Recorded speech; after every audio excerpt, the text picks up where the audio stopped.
아무도 모르는 기묘한 이야기. 이 이야기는 프랑스 탐정 소피의 활약상을 그린 이야기이다. 드디어 도착했다. 여기는 어디야? 내 친구 오드리가 사는 곳이야.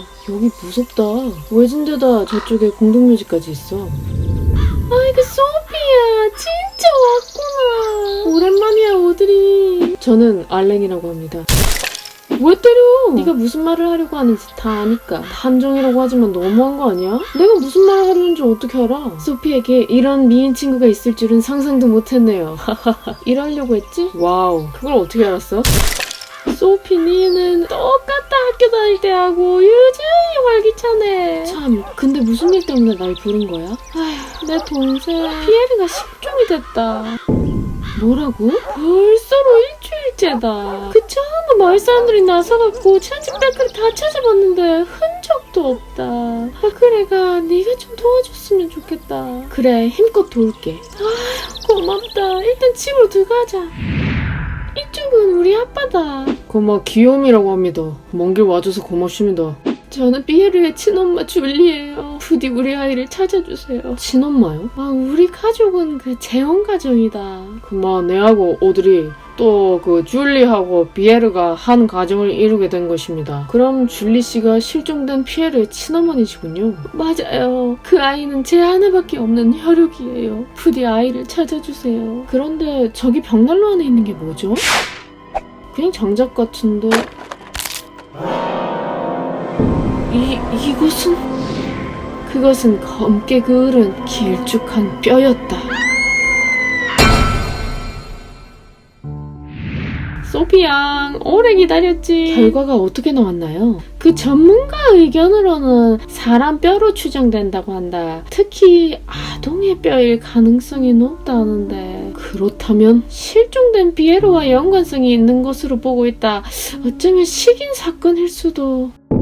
이 사건은 우리가 맡을 테니까 소피 니는 집으로 가라. 오드리가 힘들어하고 있어서 곁에 있을게요. 그러면 네 좋을 대로 해라. 근데 피에르는 어떤 아이였죠? 그 동네 사람들 말로는 심하게 개구졌단다. 말썽쟁이였다고. 말썽쟁이라.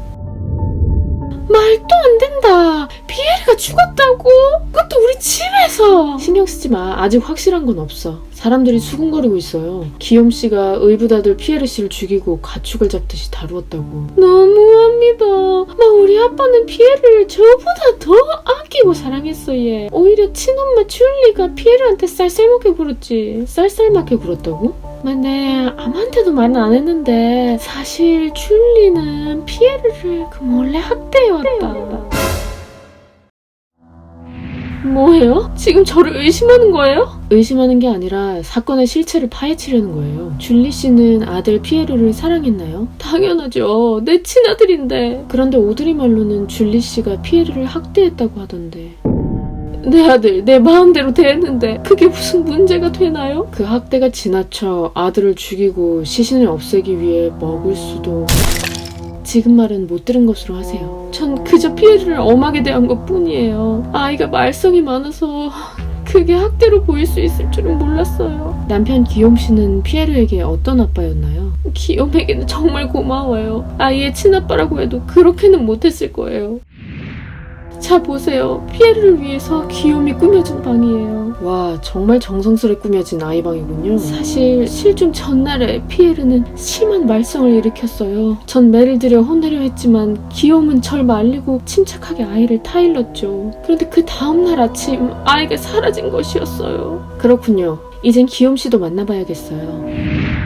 소피 양, 뭔가 알아낸 것이 있습니까? 실마리를 찾은 것 같은데 아직 확인할 것이 있어요. 뭐든지 물어보이소. 평소 피에르를 진심으로 아끼셨다고 들었어요. 그 사실이죠. 전 피에르를 위해서라면 뭐든지 할 수 있습니다. 피에르도 기욤 씨를 잘 따랐나요? 안타깝게도 그러진 않았습니다. 늘 말썽을 피우고 그래도 찐마 어쨌든 동 최선을 다해서 아이를 대했습니다.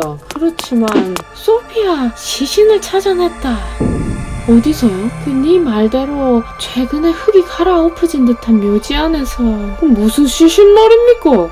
기욤씨, 당신을 피에르의 살인범으로 체포합니다.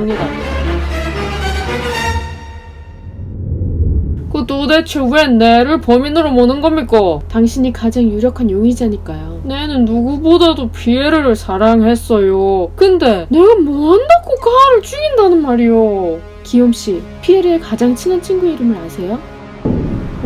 글쎄요. 그렇게 사랑한다며 아들 친구 이름도 모르세요? 모를 수도 있죠. 그러고 분명히 말하지만 피에르를 학대한 사람은 그 친엄마 줄리였어요. 얘. 심리학적으로 반동형성이라는 용어가 있습니다. 반동형성? 자기의 욕망을 억누르기 위해 반대로 행동하는 행위를 말하는 겁니다. 반대로? 피에르를 학대한다고 의심받는 줄리 씨는 오히려 아이를 너무 아꼈기 때문이에요. 혼자였다면 모를까 당신의 딸 오드리가 함께 있으니 더욱 자신의 욕망을 절제해 반대로 행동했던 것이죠. 그럼 뭐 한다고 그런 짓을 합니까? 자식들을 향한 사랑이 비교될까봐. 막 그렇다 쳐도 내가 피에르를 죽일 동기는 없어요. 난 그 아이를 아꼈다니까. 아니요, 당신도 마찬가지였어요. 피에르가 정말 미웠기 때문에 당신도 반대로 행동했어요. 지나칠 정도로. 지나칠 정도로? 당신이 지닌 경제력에 비해 지나치게 화려한 피에르의 방을 보고 확신했어요. 반동 형성에 의한 행동이구나 하고. 할 리가. 당신은 도축업자예요. 그리고 당신의 집에서 아이의 뼈가 나왔어요. 사람들은 의심하겠죠.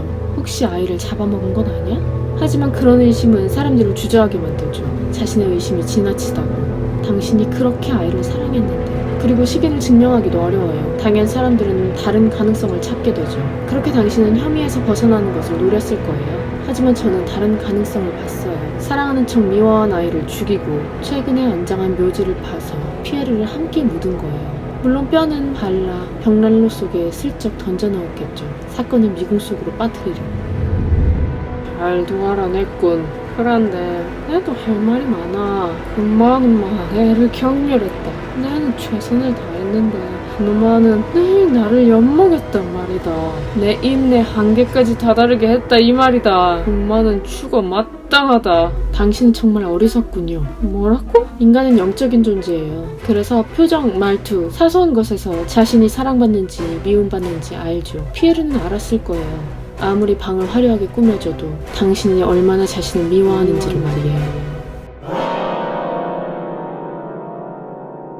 그렇다. 피에르는 의붓 아버지의 미움을 가장한 사랑에 반항을 했고 기욤은 열심히 가장한 자신의 미움에 사로잡혀 아들을 죽이고 만 것이었다.